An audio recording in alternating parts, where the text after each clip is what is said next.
In a recent video, I went over some of the cut content from Battlefront 2's campaign mode, Rise of the Empire. At one point, I brought up the missing planet of Korriban and speculated on what a hypothetical campaign mission for the planet would have looked like.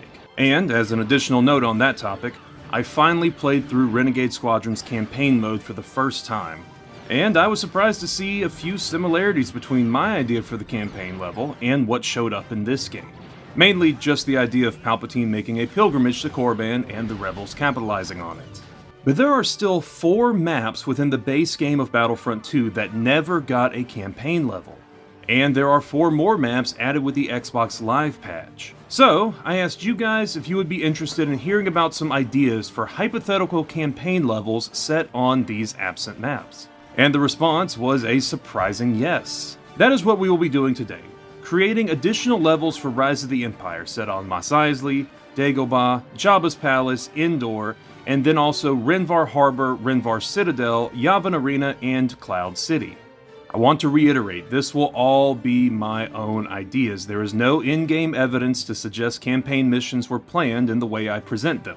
If you are interested in actual cut content, I'd recommend checking out my video from a few weeks ago, or go check out Dylan Rocket's YouTube channel, as he has documented a great deal of Battlefront 2's beta elements.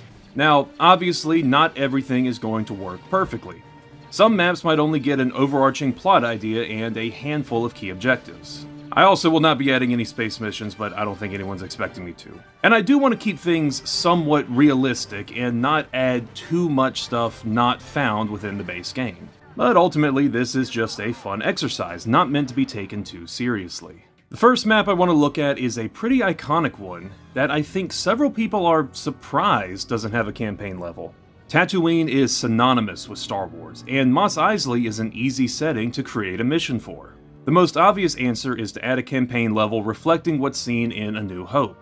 In the film, we see stormtroopers patrolling the streets in search of the missing Death Star plans, which leads to a brief shootout with the heroes before they escape in the Millennium Falcon. The search for the stolen Death Star plans makes up its own little story arc within Rise of the Empire, so this could easily be slotted in at the end of that. The 501st is sent to a settlement on Tatooine in hopes of recovering the droids Vader believes to be carrying the plans. The first objective could see an alert go out that there has been a shootout in a local cantina, and hoping for a lead, a stormtrooper squadron is sent in to capture the building. After locking it down, they are informed that the shooter has been spotted in a nearby hangar and was contracted to transport a few passengers and 2 droids. You would then move in on the hangar, but instead of the sail barge which usually sits there, it would be swapped out for the Falcon. If you wanted to add some extra objective, perhaps the hangar is shielded, requiring you to destroy a nearby generator. Either way, you would enter the hangar and most likely a cutscene would play showing the Falcon's escape, similar to what's seen in the Hoth mission. After that, 2 different factions could become the primary enemy for the remaining mission.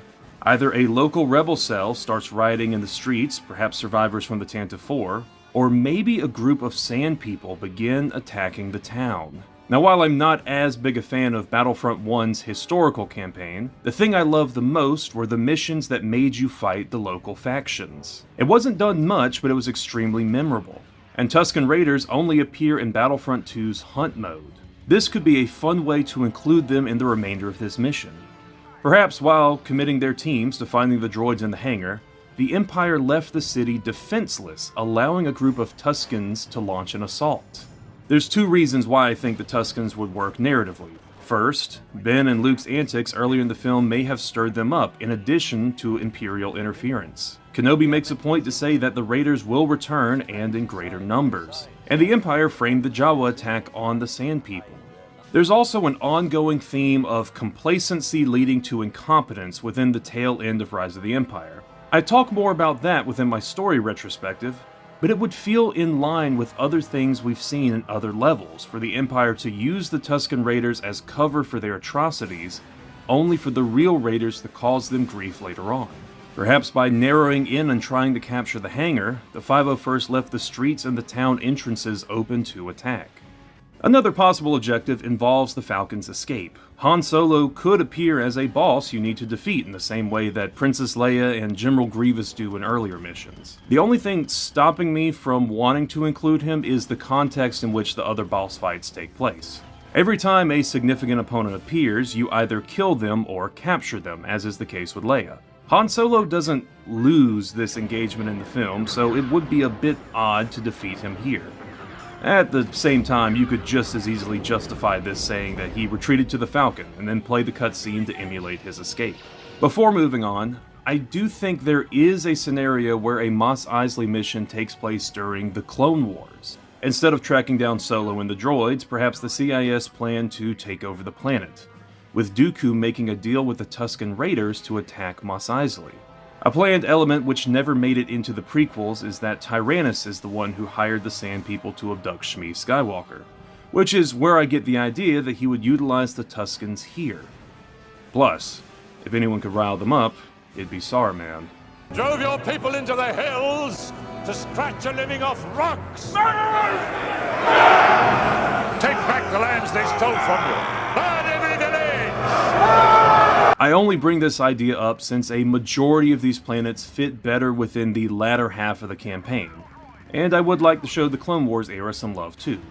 But ultimately, I think the Galactic Civil War setting is a far better fit for Star Wars' most iconic planet.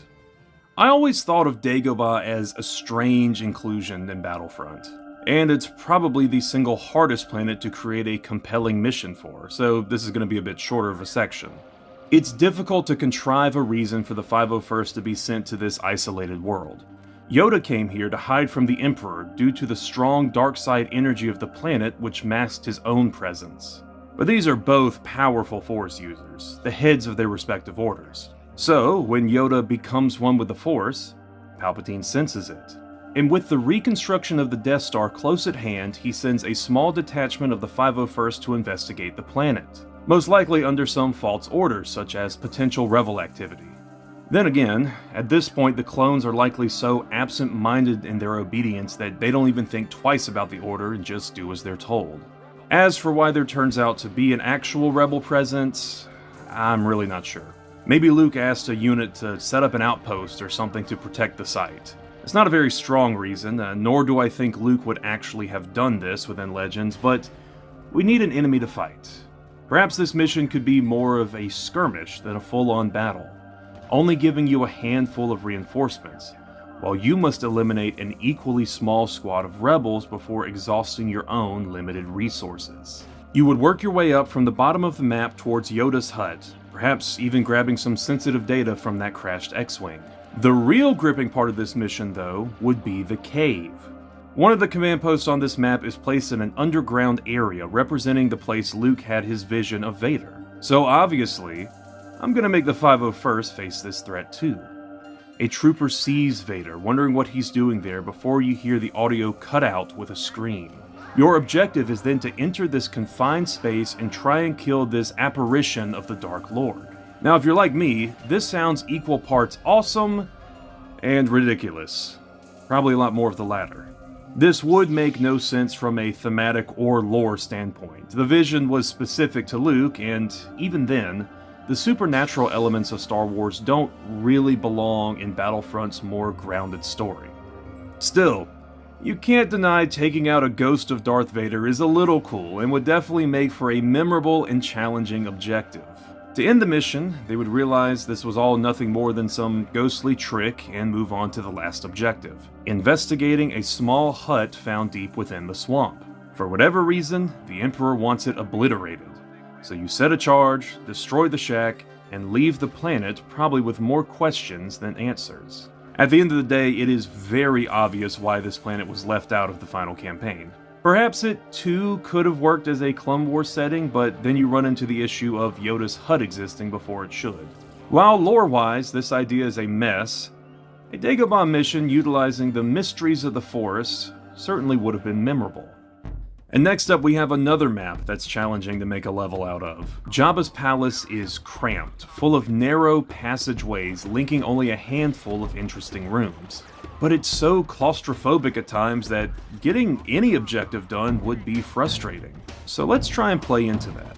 The name of the game is information retrieval. That's the most plausible reason why any faction would be here. You have to retrieve data from two locations.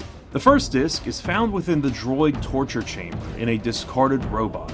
For an added challenge, maybe Jabba has reprogrammed a few Magna Guards to serve as enemies down here. Maybe even one of them holds the data you're looking for. You would then need to take this objective back to the entrance of the palace. The other half of the information was located on a poor soul who ended up in the Rancor den, meaning you'd have to search for it among the remains of other victims to find it. Of course, dodging the Rancor in the process. Bring this information back too, and maybe add an objective to capture either the throne room at the start or maybe the prison block or guardhouse from the Gamorreans for an extra challenge, and there's your mission. I don't really know how people feel about the capture the flag style objectives within the campaign, but I think they're fine, they're used properly. And this map seems like a great area for them. The palace is so labyrinthian in design that the real challenge comes from finding the most optimal route back to the entrance. The various passages and confined spaces are enough challenge within themselves. Now what I do struggle with is a story reason to be here. As much as I hate to make this another original trilogy mission, having stormtroopers come here just makes so much more sense than clones. The Empire is looking for information. You could either place it sometime around A New Hope, with Vader going to Jabba in order to learn more about Luke Skywalker and Han Solo, or you could set it after Jabba's death, with the Empire and Rebellion fighting for valuable information now that the crime boss is gone. But if the level is set post Jabba's death, then not only would you need to remove the Hutt from the map, but the Rancor would have to go as well. One of the most iconic elements. And regardless of any scenario, you would still have to remove that Solo frozen in carbonite. So I think I'm gonna say that this happens before the Hoth mission and sees the Empire wanting more information on Solo and Skywalker. So they go to Jabba, only to learn that a squad of rebel spies has infiltrated the palace, leading to a shootout so hectic that Jabba's Gamorrean guards start attacking everyone. Now the Hutts have always had a fairly amicable relationship with the Empire, so I think this mission only works if it's a sudden and intense battle. And perhaps after capturing the guardhouse or prison, the Gamorreans would turn friendly and assist the Empire. It's a simple mission idea, but it doesn't need to be any more complicated than that. Now last up for the base game is Endor, which, obviously, is going to be a Clone Wars era mission with a playable Ewok Jedi. That Jedi being Nubs from the Young Jedi Adventures and... Okay, but don't lie, there was a part of you that wanted that to be real for a second. Endor is obviously the easiest mission to make since it hosts the climax of the original trilogy. We also can say, I'd argue with 100% certainty, that an Endor campaign mission was planned. However, it was not meant for the campaign we got. In the last video, I talked about an alternate campaign mode, which was closer to what we saw in Battlefront 1. Not a story about the clones, but rather a retelling of the films. You can watch that for more information, and I may make a video talking solely about this Lost campaign at some point. But even more evidence for this was brought to my attention by LettuceMan306, who pointed out that within the game files are 3 objectives for a Rebel campaign mission, set here on Endor. And those objectives are capturing the Ewok village, destroying 3 AT-STs, and then finally destroying the shield bunker. But again, this was all a mission for the Alliance, not the 501st. So let's tweak it, because I think we can look to these objectives for some inspiration. The first task I'd want to include is actually to destroy the shuttle the rebels landed with. This area on the opposite end of the map from the shield bunker is large and open. I think it's the perfect place for a starfighter to sit and then be targeted. A handful of rebels were left to guard the ship, but by knocking out the shuttle, the strike force has no escape, seeming to imply an Imperial victory is close at hand. Now we start making our way back up towards the base, capturing the Ewok village along the way, and maybe even eliminating a certain number of Ewoks up in the trees. For the next objective, I don't want to go after AT-STs, but rather 3 rebel scouts on speeder bikes. You would have to chase them down, likely in a speeder bike of your own. And while this could be an obnoxious objective, I actually think given the way the AI controls and their speeders, this wouldn't be too bad, and it would manage to recreate another iconic element of Endor. Next we would head back to the shield generator, and, with this being the final level, we would need to capture Han Solo, Leia Organa, and Chewbacca, and we would have all 3 heroes running around at once. It would be appropriately challenging for the final mission and represent when the Empire did capture the Strike Force.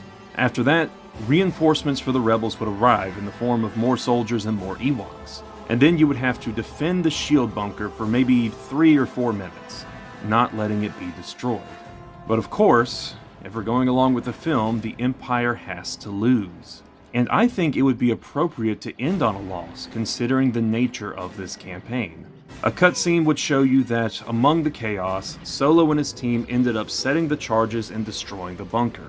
Then, your Imperial commander, flustered but resolute, would call for you to fall back, maybe capturing another post near one of the villages. After capturing it, one more cutscene would show the Death Star being destroyed, along with your soldiers' morale.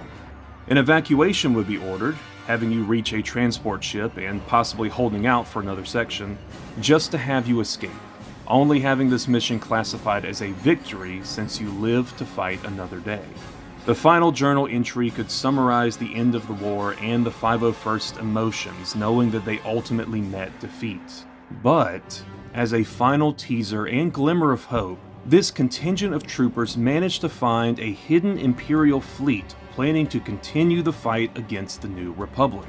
The narrator then states how he was about to submit his journal to their new commander, a man named Grand Admiral Thrawn, who has a keen interest in learning about the history of the 501st.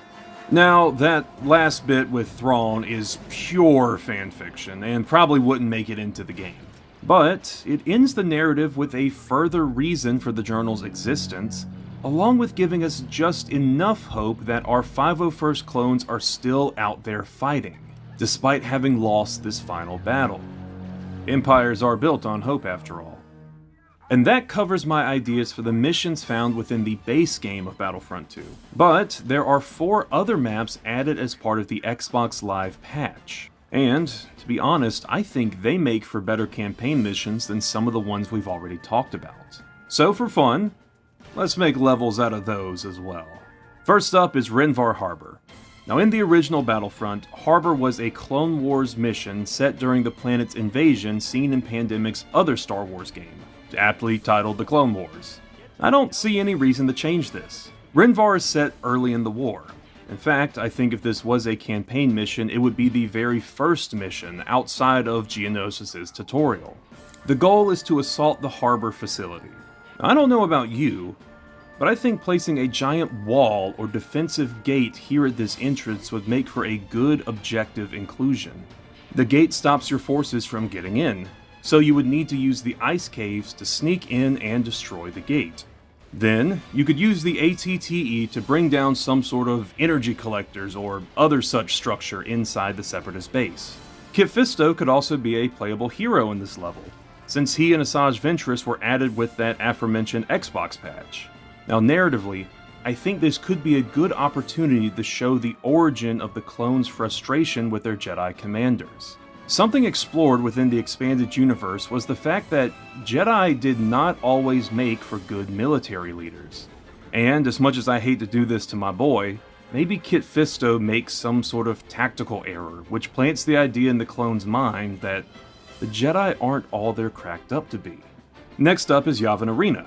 And first, I gotta say that the Battlefront 2 version took all the sauce out of this map. Instead of a dark, rainy storm, this map takes place in the waning light of the sun. It doesn't match its original inspiration, which was Yavin's appearance in the 2003 Clone Wars micro-series, which is exactly where we'll pull this level idea from. In the show, Anakin chases Asajj Ventress to Yavin, and ends up dueling with her. Our campaign idea is that the 501st were sent in to look for Anakin, but end up finding a droid force sent to find their own Force-sensitive commander. You would have to battle droids, secure the arena, find Anakin, and then do battle with Ventress once more. I like the idea of fighting her here, as this area is very Darkside Temple-esque.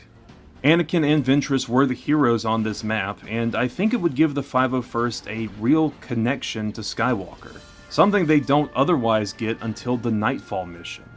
Remember, this game is the first true appearance of the 501st. And before the Clone Wars TV series, they were more heavily associated with Darth Vader rather than Anakin. Yavin Arena gives them a connection to a Jedi that they may actually respect, and later follow in the battle when every other Jedi becomes an enemy.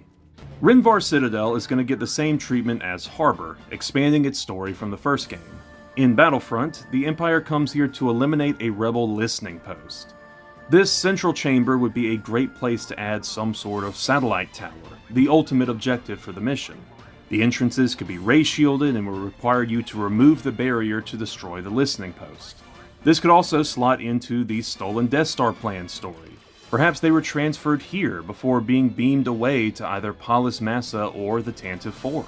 Also, due to the lore I talked about in Renvar's map video, we know for a fact that this area is an old Jedi fortress. Perhaps Palpatine himself is interested in this planet because of that. I stated last time that the Emperor is the only Imperial hero not playable in a campaign mission, so perhaps he takes a special interest in Renvar, due both to the missing Death Star plans as well as Jedi secrets here.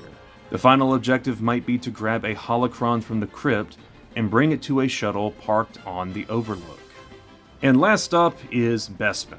Once again, this appears in Battlefront's historical campaign, and there it was a mission because Lando told the people of Cloud City to fight back against the Empire. But I actually want to go a different direction. After the Battle of Hoth, a few rebels do manage to escape and scatter. One group flees to Bespin due to its proximity to Hoth within the Anawit sector. And when Vader learns that the administrator of Cloud City is an associate of Han Solo's, he orders the 501st to take the station. The mission would have you eliminate the fleeing rebels who have already created a minor presence on the world. Objectives could include securing the upper streets, clearing them of rebel snipers, capturing the plaza and holding it for a bit, before of course leading to the carbon freezing chamber. You might also could add another task to sabotage a Tabana gas storage, as a way of taking over the city. That is their primary resource, and control over that would give you control over the people.